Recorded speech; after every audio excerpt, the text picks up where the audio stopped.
right. Ready to dive in. Always.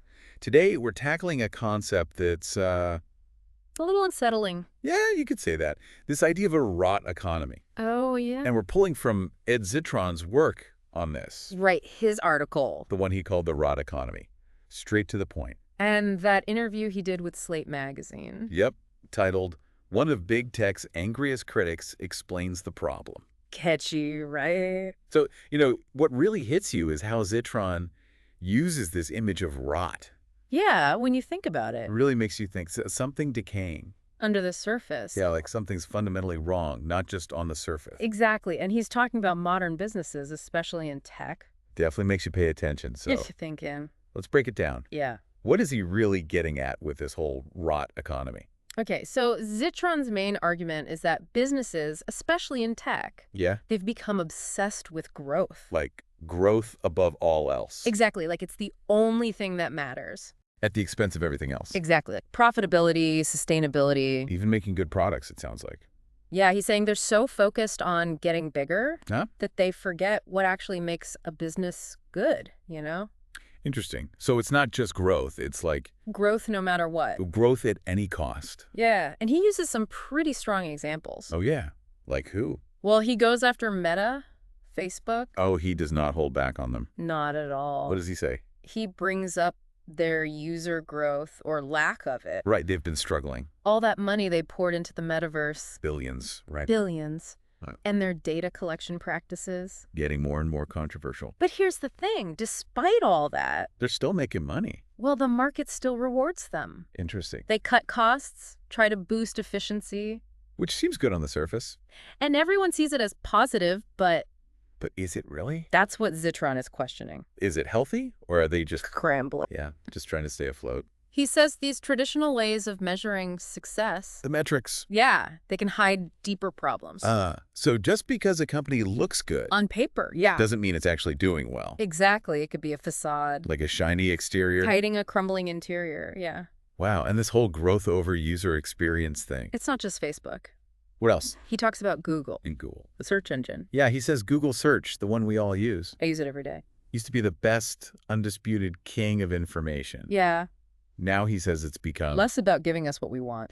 less about good results, more about their revenue growth. That's a shame. He even calls it, get this, a labyrinth of SEO-optimized garbage. Ouch, that's harsh. He's really highlighting how focusing on revenue can hurt the actual quality. Yeah, like you get worse results because of it. Think about your own experience. Have you noticed? Well, when you put it that way. More ads? Yeah, tons of ads and like sponsored stuff everywhere. That's exactly what he's talking about. It's almost like they're prioritizing content that's designed to, Make them money. yeah, instead of what's actually useful. Exactly, it's gaming the system. So Google became successful because they gave the best results. Right. And now they're sacrificing that for... Short-term profit. It just seems so counterintuitive. It really does make you wonder, can a company stay on top? By compromising what made them successful. That's the big question, isn't It it? really is. And speaking of companies that make you wonder about their long-term, Sustainability. yeah, Uber, they've never actually made a profit, Right. but they're worth billions. Billions. How does that fit into this whole rot economy idea? Uber's a really interesting case. He uses them to show Do it. how this obsession with growth leads to business models that are, Cots are great. well, unsustainable and maybe even exploitative. How so? He says Uber's profitability depends on What? governments not doing their job, Meaning? not enacting stricter labor laws, regulations. Mhm. So they're betting on things staying broken. Essentially, yeah. It's pretty cynical. He doesn't mince words. He says Uber should not exist Wow. in a functioning society, and he points to, Their losses. yeah, last quarter alone, over $1 billion lost. Oof. That's a lot. It's not a solid foundation. So if companies like Uber are hemorrhaging money, Who's keeping them going? venture capitalists. Venture capital plays a huge role in his analysis. Okay, how so? He says VCs pour money into companies that look good. But aren't really. Exactly. All promise, no substance. Like no clear way to make money sustainably. Right. And he uses Adam Neumann in WeWork as an example. Oh yeah, what a story that was. All right. Total roller coaster. And he's saying Newman's new thing, Flow. What's that? Similar story, vague business model, tons of VC money. Really? Same firm that backed WeWork? So are they just throwing money at anything? Well, it seems like there's a pattern. A self-fulfilling prophecy almost? They fund companies that promise fast growth, disruption. And then Those companies get more funding, whether they're actually making money? or creating something valuable, yeah. Huh. So Zitron's saying this system encourages businesses that are designed to Get acquired or go public quickly. Instead of businesses built to last, that actually benefit society. Right. It's not just about the money then. No, it's about the kind of businesses that get rewarded. And that brings us to the human cost of all of this. Right. He talks about that. Because this stuff affects real people. Absolutely. He's very clear about the human toll. What does he say? He talks about mass hirings, then firings. Especially in tech. Yeah, where workers are seen as disposable. He has that quote, good companies should not have to repeatedly lay people off. Powerful, right? It challenges that whole idea that layoffs are just, Part of doing business. yeah, inevitable in this fast-paced world. He argues this constant churn. It's not just harmful to workers, it's A symptom of a bigger problem. in how businesses are run. So he's saying the rot economy is bad for workers. End day. Bad for innovation, bad for society as a whole. Does he offer any solutions, though? That's what we'll explore next time. Okay, stay tuned then, because Part 2 will be diving deeper into the consequences. of this rot economy and maybe some solutions. We'll see. All right, looking forward to it. Okay, so remember where we left off. With this idea that growth isn't always good. Yeah, that sometimes it hides deeper problems. Exactly. And Zitron argues the media plays a role in this too. Really? How so? He says their coverage of these issues, or lack of it, is part of the problem. Interesting. He's critical of how journalists, commentators, they buy into the hype. Especially around tech trends, right? Like with AI. Yeah, it's like they're giving these companies a free pass. Just accepting their claims without really digging deeper. He even says, and I'm quoting here, with the immediate acceptance that AI will be artificial general intelligence or AI will be good.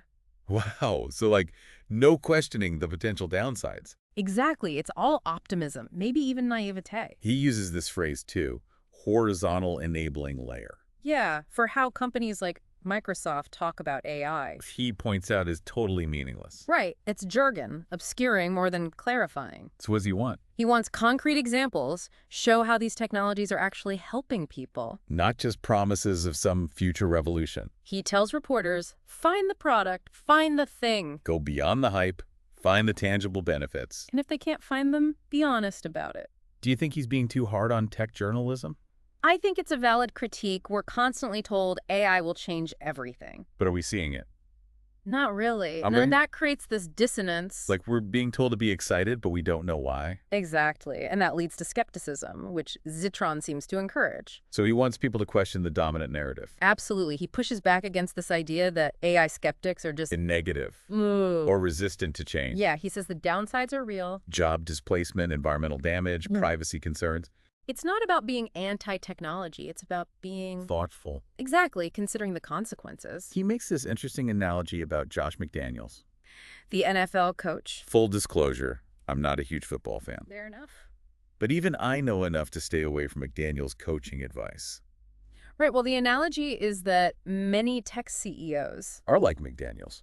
in a way, they overestimate their own brilliance. And don't learn from their mistakes. Right. So it convinced they're visionaries. That they become blind to flaws, negative consequences. Just like McDaniel's coaching decisions often backfired. So he's saying these tech leaders might be leading their companies, even the whole industry. Down a dangerous path. Interesting. So we need to be more skeptical of their claims, Not just accept their vision at face value. but scrutinize it, ask tough questions. Exactly. And he also points out the financial reality of this AI boom. What do you mean? Companies like OpenAI, they're burning through cash. But not making much money. He says they're losing something like $5 billion a year on a product that hasn't really proven itself yet.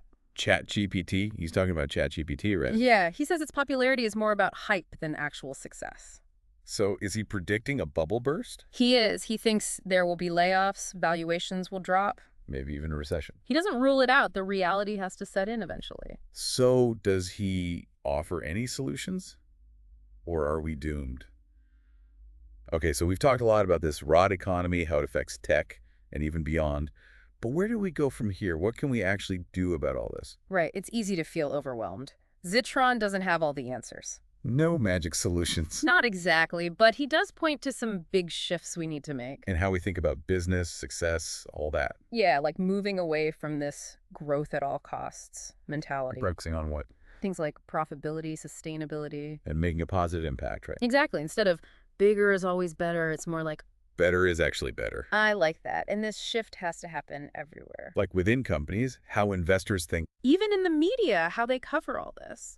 So paint me a picture. What would a world where Zitron's vision is happening look like? Well, imagine venture capitalists looking beyond the next big thing. Not just chasing unicorns. Right. And instead, actively seeking out companies that are solving real problems. In a responsible way, sustainably. Exactly. Companies that care about their employees, their communities. It's a nice thought, but how do we get there? It's a tough question, but Zitron's a big believer in transparency. Like shining a light on how these companies really work. Challenging their PR, demanding accountability.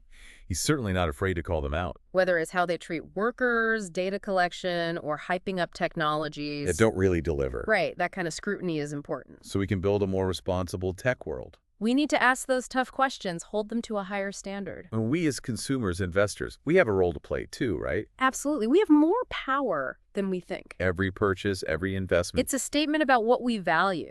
So if we prioritize ethical, sustainable businesses, That sends a powerful message. creating a system where companies that do good also do well. That's the goal. It's a challenge, but worth it. And this isn't just about tech, is it? No, this rod economy idea applies to every industry. So it's bigger than just Silicon Valley. It's about our relationship with business in general. And demanding more from the companies that shape our lives. Exactly. It all comes back to you, the listener. What stands out to you from all this? What resonates with your own experiences? What kind of world do you want to see? Because it's not just about listening to podcasts or reading articles. It's about taking these ideas and applying them to our own lives. Making choices that reflect what we believe in. Building the future we want to see. That's a great note to end on. Thanks for joining us for this deep dive into the rod economy. Hopefully it got you thinking, questioning, and maybe even inspired you to demand better from the businesses around us. Until next time, keep diving deep.